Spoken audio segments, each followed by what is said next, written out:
Bonjour à tous, bienvenue dans Place de la République. Aujourd'hui, je vous parle de la Constitution.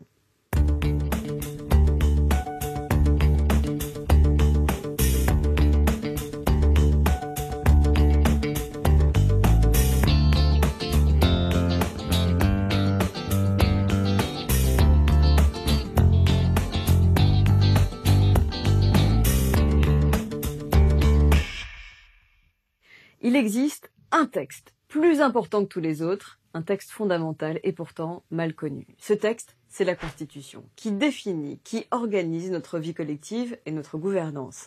C'est le texte de référence qui prévaut sur tout autre texte ou toute autre loi. Alors, qu'est-ce que la Constitution et à quoi sert-elle? La première Constitution date des révolutionnaires de 1789. Elle permet de rompre avec la monarchie de droit divin. À l'époque, l'objectif, c'est de créer une séparation stricte des pouvoirs entre l'exécutif, le législatif et le judiciaire. Le pouvoir ne doit plus être concentré dans les mains d'un roi représentant de la volonté de Dieu. Mais il devient l'expression de la volonté générale à travers la loi. Depuis la Révolution, pas moins de 15 versions différentes de la Constitution se sont succédées. Elles ont servi de base à des régimes autoritaires comme l'Empire, ainsi qu'à des régimes parlementaires chaotiques comme celui de la 4e République. La dernière version, toujours en vigueur, est celle du 4 octobre 1958. Inspirée par le général de Gaulle, elle pose les bases de la 5e République. La 5e République est un régime semi-présidentiel. Qu'est-ce que ça veut dire? Ça signifie qu'elle a à la fois des caractéristiques d'un régime présidentiel et d'un régime parlementaire. Le pouvoir exécutif y est détenu par un président doté de pouvoirs réels et par un premier ministre et un gouvernement responsable et donc révocable par l'Assemblée nationale.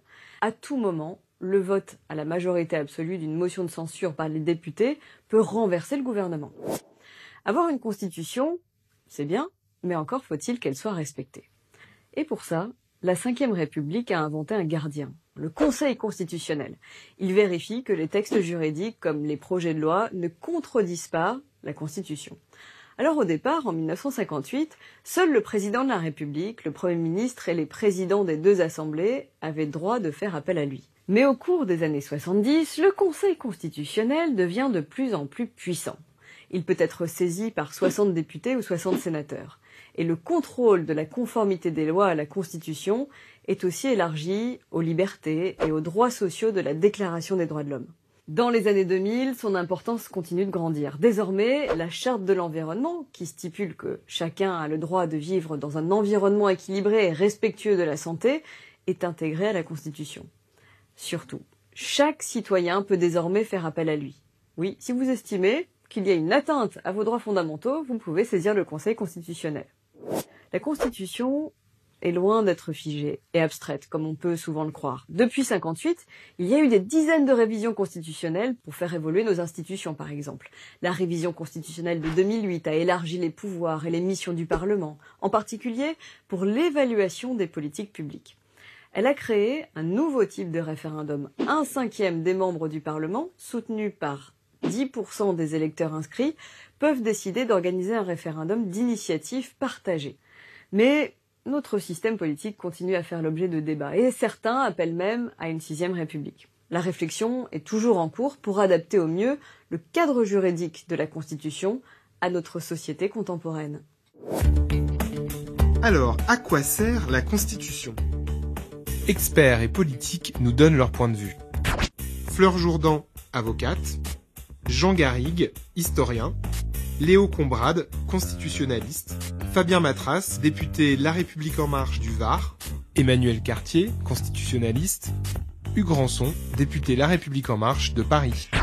Vous avez d'abord une définition qui est juridique, que l'on retrouve dans les textes fondamentaux, et qui est qu'elle organise les rapports entre pouvoirs publics et qu'elle protège les citoyens, les gouvernés, face aux éventuelles emprises du pouvoir politique. Après, vous avez des définitions plus personnelles, un peu plus métaphysiques. J'en ai une par exemple, c'est l'idée que la Constitution, elle sert à raconter une histoire. La Constitution, c'est une autobiographie. Elle raconte l'histoire du peuple français au fil des différentes républiques et des régimes qui n'étaient pas républicains. Alors, vous en avez des exemples. Dans la Déclaration des droits de l'homme et du citoyen de 1789, qui a valeur constitutionnelle, vous trouvez la référence au principe d'égalité. C'est bien entendu l'apport principal de la Révolution en 1789. Vous trouvez aussi dans le préambule de 46 les droits fondamentaux des travailleurs, c'est la plus-value de l'après-guerre, de la libération. Et comme dans toute autobiographie, il y a des parts d'ombre, il y a des choses que l'on ne raconte pas toujours. Vous ne trouverez pas dans la Constitution le régime de Vichy, par exemple. Vous ne trouverez pas les conséquences de la guerre d'Algérie sur les rapports institutionnels. C'est une autobiographie, donc ça dit une partie de l'histoire du peuple français. Si on prend l'exemple des grandes démocraties, on s'aperçoit que l'Angleterre, qui est un peu la matrice des démocraties européennes, n'a pas de constitution, il y a des règles, des coutumes, quelques textes initiaux, mais il n'y a pas de constitution.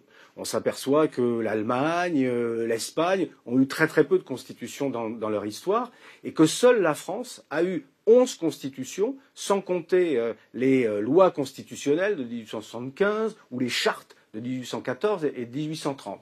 Donc il y avait un véritable tropisme de la Constitution en France, une manie de la Constitution, et cette manie, elle vient sans doute du fait que notre vie politique a toujours progressé de manière brutale, par rupture violente, et qu'il a fallu, pour scander ces ruptures, des textes qui marquaient véritablement la différence avec le passé. Alors, la révision constitutionnelle, c'est un petit peu pour les présidents de la République comme le fait d'ériger ces grands monuments qui, depuis François Mitterrand, jalonnent notre capitale, laisser sa marque imprimée de sa personne, finalement, notre texte constitutionnel. Alors le président se sent sans doute investi justement de ce mandat du fait de la force de l'onction populaire dont il bénéficie. N'oublions pas qu'il est élu dans le cadre d'une seule circonscription nationale, à la différence des députés. En tout, nous avons eu 25 révisions de la Constitution, dont certaines ont été élaborées en dehors du cadre constitutionnel. Il faut savoir que la première révision de la Constitution, celle de 1962, a été faite sur la base d'un article qui n'était pas prévu à cet effet, l'article 11. Donc, une des révisions les plus importantes de notre Constitution, en réalité, procède d'une sorte de coup d'État constitutionnel de la part du général de Gaulle. D'autres révisions ont été initiées dans le cadre de l'intégration européenne, c'est-à-dire qu'en réalité, on ne pouvait pas ratifier les traités permettant l'intégration dans le cadre des communautés puis de l'Union européenne sans avoir au préalable révisé la Constitution. C'est l'article 54 qui le prévoit. Et puis d'autres ont été vraiment de l'initiative du chef de l'État, comme celle de 2008, qui est une des plus importantes révisions constitutionnelles réalisées dans le cadre de la Ve République. Elle a conduit à modifier quasiment 50% du texte de notre Constitution, sans parler des lois organiques qui ont été adoptées par la suite pour compléter le texte constitutionnel, parce qu'en réalité, quand on s'intéresse à la Constitution, il faut aussi prendre en compte les lois organiques, qui sont des moyens assez commodes, finalement, pour le constituant, de renvoyer les détails de tel ou tel principe, de tel ou tel mécanisme introduit dans la Constitution au législateur organique, c'est-à-dire au Parlement, tout simplement, sans passer par un processus de révision de la Constitution. Pour l'essentiel, on a modifié les textes, mais je dirais quand même qu'on a modifié l'équilibre plus que ce qu'elle a de dire qu'elle est vraiment enflée ou qu'elle est trop abondante. Mais on a vraiment modifié les équilibres en renforçant le président de la République, en passant au quinquennat. Ça a été aussi une réforme très importante parce qu'en alignant le rythme électoral de l'élection du président sur le rythme des parlementaires, on voit bien que le Parlement est un petit peu plus soumis à l'exécutif, puisque on vote pour les parlementaires juste après avoir élu le président de la République. La Constitution de la Ve République, elle permet à la France de s'organiser, de vivre correctement dans la stabilité, en dégageant des majorités et en organisant correctement les pouvoirs publics dans le pays. Il faut se satisfaire de cette stabilité, mais il faut aussi avoir en tête que c'est un texte que nous pouvons toiletter très régulièrement. Si l'on en croit les sondages, l'opinion publique, on pourrait penser par exemple que le bicamérisme, l'existence d'une deuxième chambre, le Sénat, serait un élément qu'il faudrait réviser. On voit bien que le Sénat n'est pas populaire dans la population française. On pourrait penser aussi qu'il y a trop de députés et de sénateurs. L'idée est quand même aujourd'hui dans l'air. On s'aperçoit que les Français pensent que ça coûte trop cher, que ce sont des privilégiés, et donc il faudrait en réduire le nombre. Le gardien de la Constitution, en France, c'est le Conseil constitutionnel. Si on veut que la Constitution soit effective, il faut absolument qu'il y ait un juge qui soit en charge du contrôle du respect de la Constitution. Aujourd'hui, ce rôle-là est joué par le Conseil constitutionnel. Par contre, il y a quand même des avancées aujourd'hui à faire, et notamment en termes d'impartialité. Je pense là à l'exception française, c'est la présence des anciens présidents de la République au Conseil constitutionnel qui, à mon sens, pose un vrai problème d'impartialité pour la juridiction. Aujourd'hui, ces personnes-là peuvent se prononcer sur la constitutionnalité d'une loi qu'ils ont eux-mêmes promulguée à l'époque où ils étaient présidents de la République. Or, si on lit la Constitution, le président de la République est le garant de la Constitution, c'est l'article 5. Il a la possibilité de saisir le Conseil constitutionnel. S'il ne le fait pas au moment de la promulgation de la loi en tant que garant de la Constitution, on peut imaginer que le président de la République en question estime que cette loi ne va pas à l'encontre de la Constitution. Il ne peut pas ensuite se prononcer en tant que juge sans méconnaître le principe élémentaire d'impartialité de la justice. En Italie, il y a les autorités politiques, président de la République, Parlement, mais les hautes juridictions, que sont la Cour de cassation, la Cour des comptes et le Conseil d'État, participent également à la désignation des juges. Ça peut être intéressant dans le sens où ça installe réellement la Cour constitutionnelle comme une juridiction à part entière. Et il n'y a plus ce débat de savoir si c'est une juridiction politique ou pas.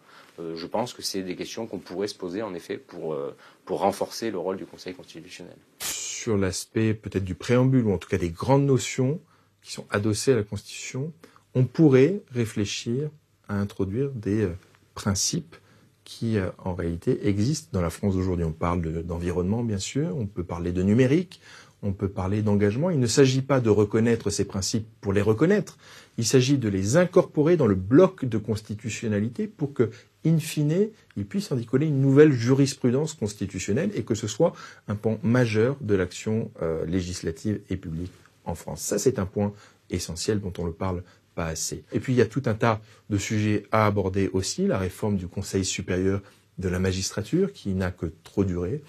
La réforme du Conseil économique, social et environnemental, qui est un point important, un point majeur. Beaucoup ignorent l'existence même de ce qu'on appelle le CESE, alors même que c'est une chambre très intéressante qui rend des avis passionnants sur des sujets d'actualité, des sujets de société. Soit ce Conseil est utile et il faut le préserver, le moderniser, soit il ne l'est pas, il faudrait le supprimer. Ma conviction, c'est qu'il est utile, bien sûr, mais il faut le rendre plus présent dans le débat public. Et donc, ce sont des sujets que nous devons traiter dans ce type de révision constitutionnelle, parce que ce qui était prévu en 58 n'est plus forcément complètement d'actualité en 2018.